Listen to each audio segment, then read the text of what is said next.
सावन में महिलाओं को कौन से काम नहीं करने चाहिए, शास्त्र क्या कहते हैं। नमस्कार दोस्तों, सावन का महीना भगवान शिव और माता पार्वती की आराधना का सबसे पवित्र समय माना जाता है। इस महीने में स्त्री और पुरुष दोनों ही श्रद्धा, संयम और सात्विक जीवन का पालन करते हैं। लेकिन अक्सर यह सवाल पूछा जाता है कि क्या सावन में महिलाओं के लिए कुछ विशेष नियम है। सबसे पहले यह समझना जरूरी है कि हिंदू धर्म ग्रंथों में अधिकांश नियम महिलाओं और पुरुषों दोनों के लिए समान रूप से बताए गए हैं।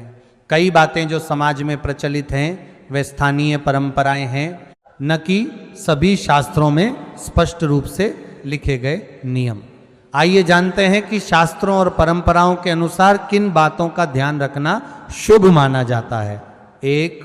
तामसिक भोजन से बचें। सावन में मांस, मछली, अंडा, शराब तथा अन्य नशे की चीजों से दूर रहने की सलाह दी जाती है।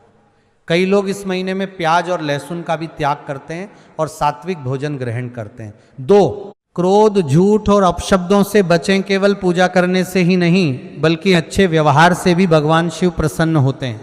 इसलिए झूठ बोलना, किसी का अपमान करना, चुगली करना और क्रोध करना त्यागने का प्रयास करें। 3. घर और पूजा स्थल की स्वच्छता रखें। सावन में प्रतिदिन स्नान करके स्वच्छ वस्त्र पहने और पूजा स्थान को साफ रखें। स्वच्छता को धर्म में विशेष महत्व दिया गया है। 4. शिवलिंग पर अनुचित वस्तुएं न चढ़ाएं। शिवलिंग पर हल्दी, सिंदूर, केतकी का फूल और तुलसी दल चढ़ाने से कई परंपराओं में मना किया गया है। वहीं बेलपत्र, धतूरा, आक के फूल, गंगाजल और कच्चा दूध चढ़ाना शुभ माना जाता है। 5.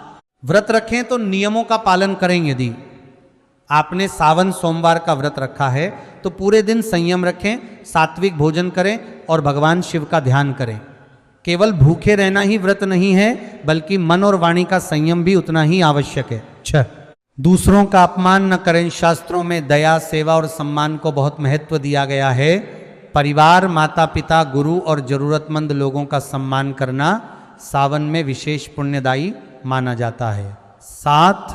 पूजा बिना स्नान किए न करें। जहां तक संभव हो स्नान के बाद ही शिव पूजा करें और स्वच्छ वस्त्र धारण करें।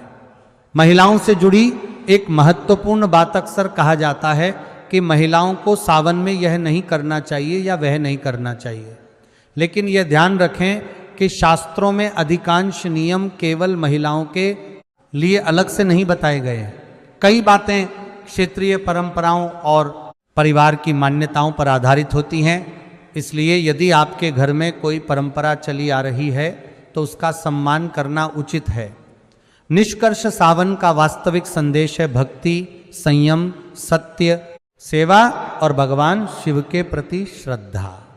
यदि कोई महिला या पुरुष इन गुणों का पालन करता है, सात्विक जीवन जीता है और सच्चे मन से भगवान शिव की आराधना करता है तो यही सावन की सबसे बड़ी साधना मानी जाती है।